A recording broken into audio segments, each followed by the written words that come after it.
This is Adam Gorney, Rivals.com, here with Stanford coach David Shaw. And David, signing day 2.0. Do you like the one in December? Do you like the two? Would you prefer it stayed in February? What's kind of your thoughts on that?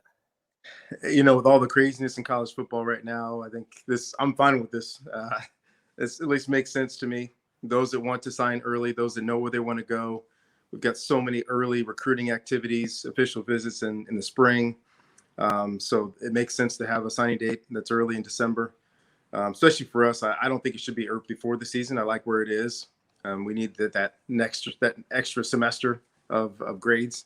But then having this signing date for those that maybe aren't sure in December, or there's a coaching change, or they wanted to take some later visits, or they're not ready, which some of us forget that a lot of these guys are 16, 17 years old, and they might not be ready in December, but they're ready today. So I do like the two dates. It makes a lot of sense to me. In preparation for this, I think you're going to be impressed by this. I watched your TED Talk last night. Oh, nice, nice.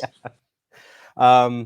And it was interesting to think of where that has been in the last 8 years and some of the trends. And I'd like to kind of get your opinion and pick your brain about transfer portal. And maybe at a place like Stanford, it's not, as utilized as much as other schools. Is there a danger to it? Do we need federal legislation? Do we need to get our hands around this before it gets out of place? And I ask that because, as you talked about, can Stanford football players change the world? There are more kids in the portal than there are spots for kids, and that can become a risk. Yeah. To answer your question, I'm going to kind of walk on a sidewalk a little bit. Sure. On staying away from one side, which is, the federal government has told us that we cannot restrict what these student athletes want to do. But on the other side of the sidewalk, I do believe that there do need to be some guidelines, partially because we're allowing, just like I said, some very, very young people to make decisions that are not really in their best interest. And what's really going to pay is their education. That's something that we should all be concerned about, because the 1% are going to go make a living playing the sport, and the other ones aren't, and they're going to need that education, not just money. We're not just talking about, hey, pay these guys, give them some money because they're college kids. They need to start life at some point, and some of them it's going to be at 22, some of it's going to be at 30. But there's a lot of life to live that education is going to really pay for them. So the one thing that is a direct correlation is the number of transfers in college decreases the graduation rate. And that's something that we have to understand and we have to be mindful of. And you just said one of the biggest things, which is we've got a lot of guys jumping in the portal, which I've kind of associated with jumping in the ocean, jumping in the middle of the ocean. And sometimes you're next to a coast, and sometimes you're going to have to swim for a while. Sometimes you may not find a coast, and you might have to jump back in a little boat, but that boat's not going to give you an education. So for me, that it is big for us to understand this time and age where the student athletes have more say and have more ability to go where they want to go and change their minds. I think we also need, at the very least, to put some time constraints on the portal. So it opens and closes at a certain time. It opens and closes at a different time. We talked about that as coaches. But it is an issue right now, especially for you think about all those people that don't have a place to go right now, and don't have an opportunity to get an education.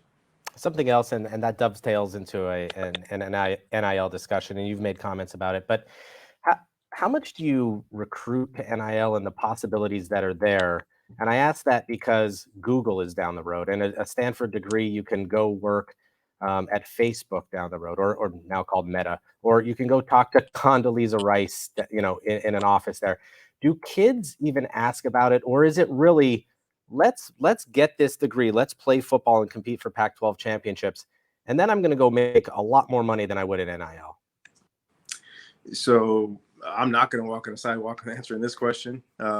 I believe we are using the rules right now for name, image, and likeness the way they were intended to be used, which is educating our young people, advising them on their opportunities, showing them obviously what Stanford has to offer for NIL and then beyond their time at Stanford, as opposed to using money as an enticement, which is supposed to be the exact opposite.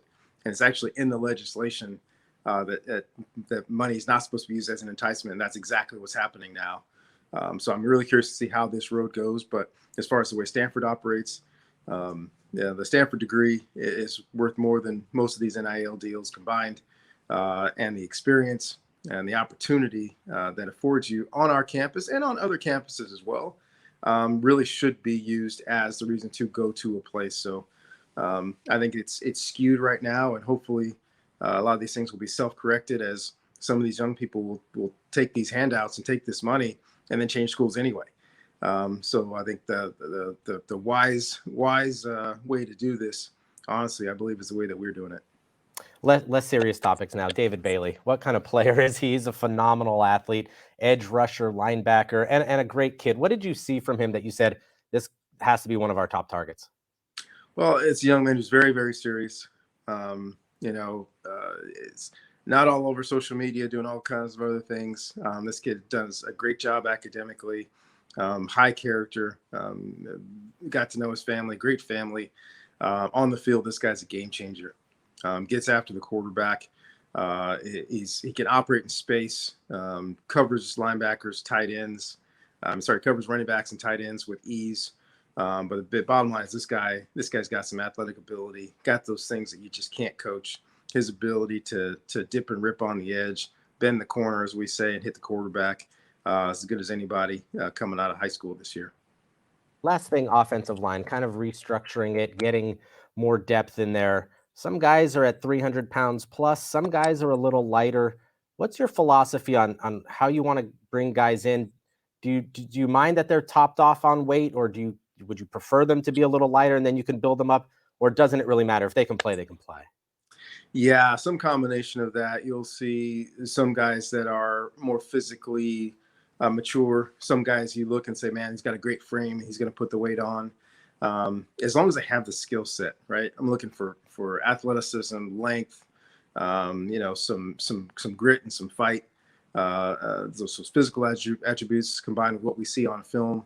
That's really the combination that we're looking for. Some guys will come in, 275, and we're looking at him like this guy's going to be 295 in 2 years. Some guys are coming in at 300 pounds, and we're like, okay, great.